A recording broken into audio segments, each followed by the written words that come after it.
Oh, trying to feed it through. It's a stretch and it's in. And I can't remember the last time I saw something like this. Nevertheless, the Greek God in Rome. Drogba! And then Ronaldo. What a goal by Cristiano Ronaldo. Leo Messi golpea contra. Here's Lucas Moura. Oh, they've done it! I cannot believe it! The semifinals are set, people. Oh my God. Man City against Madrid again? Oh, that's going to be spicy. But wait. We have a Milan derby. Milan derby. People, I had to bring out the Argentina jersey because, one, Lautaro scored for the first time since March 5th. Oh, wait, Correa scored for the first time since October. You knew it was Inter's night when those two guys are scoring. Unbelievable, 3-3. We're going to talk about both games here. We're not going to be here for too long, people, about 15-20 minutes. So get your thoughts in the chat. Get your thoughts in the replay as we finally know the Champions League semi-final matchups. Real Madrid going up against Man City, and it's a Milan derby, Inter versus AC. I'm looking for flights down to Milan. I'm looking for flights immediately to Milan and trying to go to that game. There is no way you are not a football fan if you're not trying to go to that Milan derby.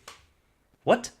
You're not a football fan. Big up to everybody in the chat. Let's get into it. Hit the like button, people. Hit the like button immediately. Subscribe to the channel if you're new around here. Let's get up to 30 likes. Big up to Delta, Whaley Pan, Matt, Sebastian, BLE. Shout out BLE, man. Inter fan in the house. Shout out to Jander, Shio, KLFC. How you doing? Big up to CJ as well. Big up to Matteo. As always, we have a guarantee of a Serie A team in the final. But we're going to talk about it. We're going to talk about it.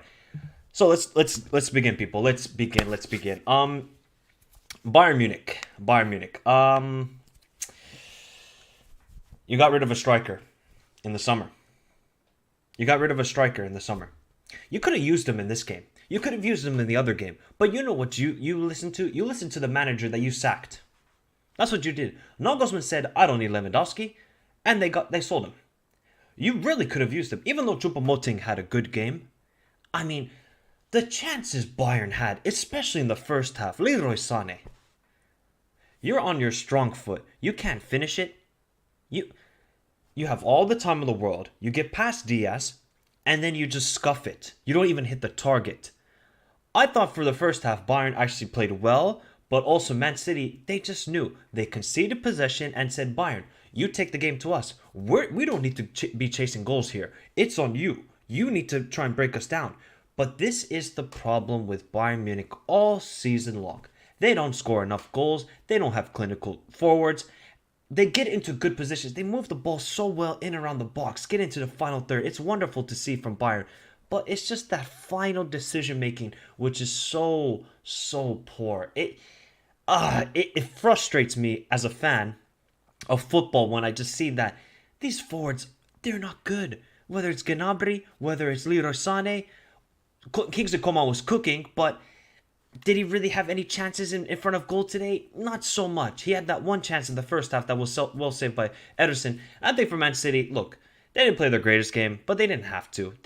You know what I call this for Man City? A professional job.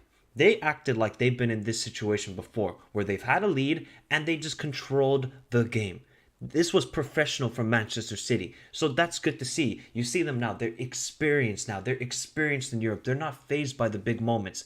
Now, had Leroy Sané scored in the first half, we could be having a totally different story. And then we could be like, oh, maybe Man City are under the cosh here. Man City got the first goal. I don't know what people think in the chat. I think Upamecano has been really good this season. If you actually have watched him, he's been good. But the problem for this guy is he just has these mistakes.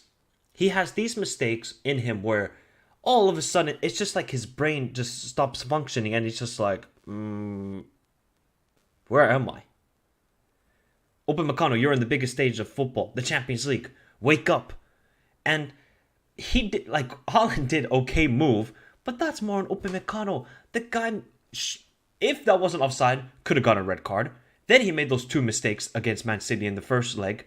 I mean, Upamecano, that might have been one of the worst performances over 2 legs we have ever seen in the Champions League. And we've seen some terrible performances, but that from Upamecano, who I rate, but he has these mistakes in him. He needs to rectify it. He has quality. You can see it in him, but you gotta stop making mistakes. You have to. Now, will these mistakes hamper his career where he just overthinks it and just keeps thinking about these moments? He has to realize you have to just keep it smart, and he's got the qualities of a good defender. He just doesn't use it. So Haaland gets the first goal. And look, it's a great finish from Haaland. Sells Upamecano, sits him down. But, I mean, stay on your feet, Upamecano. Come on, bro. Stay on your feet. And all Man City had to do was just defend. Once they got that goal, it's done. It's finito. It's finito. No problem. No problem whatsoever. And then it's just Bayern. It's just the over and over again with this team. They just can't score. If you're only scoring 1 goal against Hoffenheim, 1 goal against Freiburg, what makes you think they're going to score 3 against Manchester City? This Manchester City, who have been defensively much better in the later stages of this season. Maybe middle of the season, beginning, you could see there's some miscommunication with the defense. But right now, they're doing very well. Ruben Diaz is playing well. Akanji is doing okay. Ake is doing really well, even though he didn't have his greatest game today. I think this is Ake's worst performance of the season, and he got injured. Hopefully it's not a long-term injury, because Ake has been really crucial to what Pep has wanted to do with this sort of back 3 formation, where then it allows Stones to play as a CDM. It's worked very well, but if Ake gets injured, that is a big miss.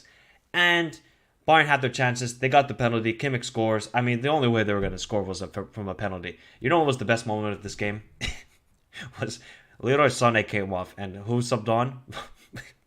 Sadio Mane. I think Tuchel was taking the piss there. Surely.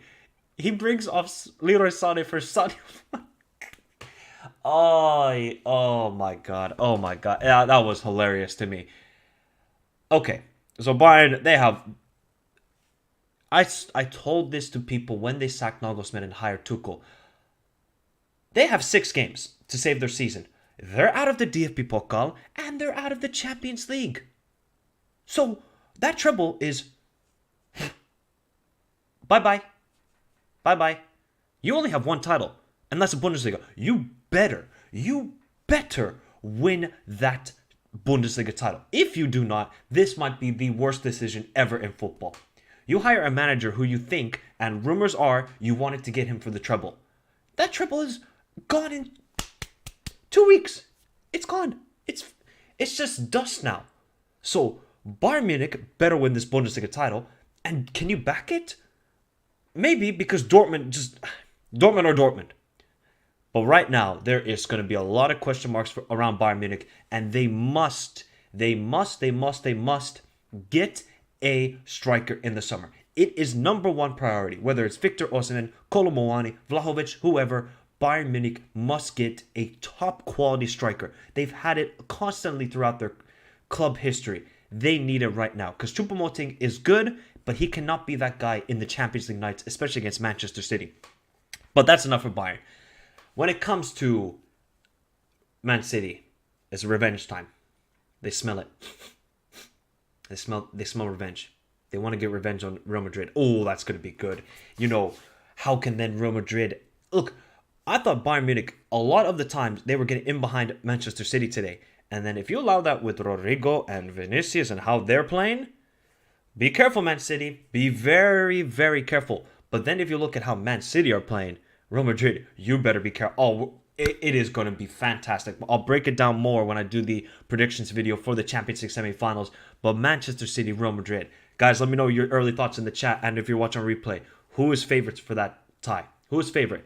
Can the Heritage do it once again and the experience they have? Or will Man City finally get over that edge of beating the Heritage and Real Madrid and advance to the Champions League final? I think, in all honesty, right now, whoever wins that tie between Real Madrid and Man City will win the Champions League.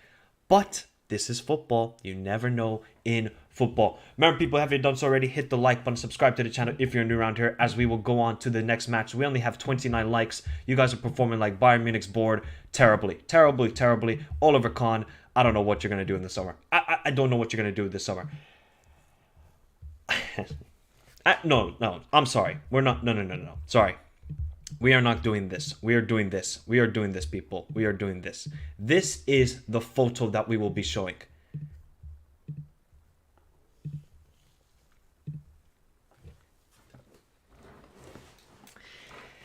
For the first time since 2005, when this iconic photo was taken in a Champions League quarterfinal between these two teams, and it's the first time since 02-03 in the Champions League semifinals, we have a Milan derby. Oh, I would have never in a million years, you could have told me, Michael, I will give you 10,000 euros. I would not take it and believe to you that there would be Milan derby in the semifinals. Never, ever. But you know what? These two teams have shown in this season that they are cup teams. They are cup teams. Inter, guys, if you do not follow Inter in the Serie A, they cannot score to save their lives. They cannot. Their last win, I don't even know when it was again in the Serie A. I have no clue. But Inter today chose to be clinical. That first goal by Barella. I mean, guys, we know Barella. The guy is quality. I absolutely love this player. He's probably my favorite Italian player. I think he's just absolutely brilliant. That finish on his weak foot, it's just insane. We'll get to Benfica in a little bit, but Inter, I just think they were just so clinical. Look, they gave up that goal to Arsenal, and I thought, okay, maybe Benfica got a chance. Then you see David Neres coming on at halftime, and then you just knew Benfica were going to throw everything at Inter, and Inter dealt with it well. They didn't really give up a whole lot of glorious chances, although, I wonder what your thoughts are in the chat and then the replay in the comments. Do you think it was a penalty from Lautaro on Arsenal? Now, when you look at the goal again, the penalty, Lautaro didn't get the ball first. He got Arsenal's first. For me, might have been a penalty. Might have been. It's that sort of 50-50 challenge. We kind of saw it yesterday between Leao and Chucky Lozano, and that wasn't given a penalty, and this one wasn't either.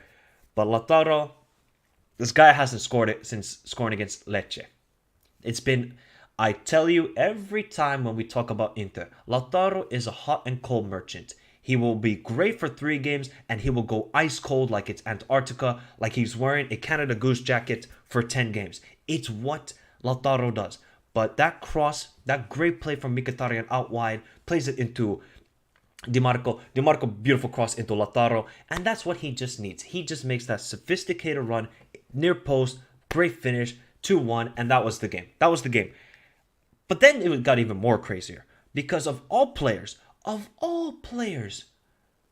Correa.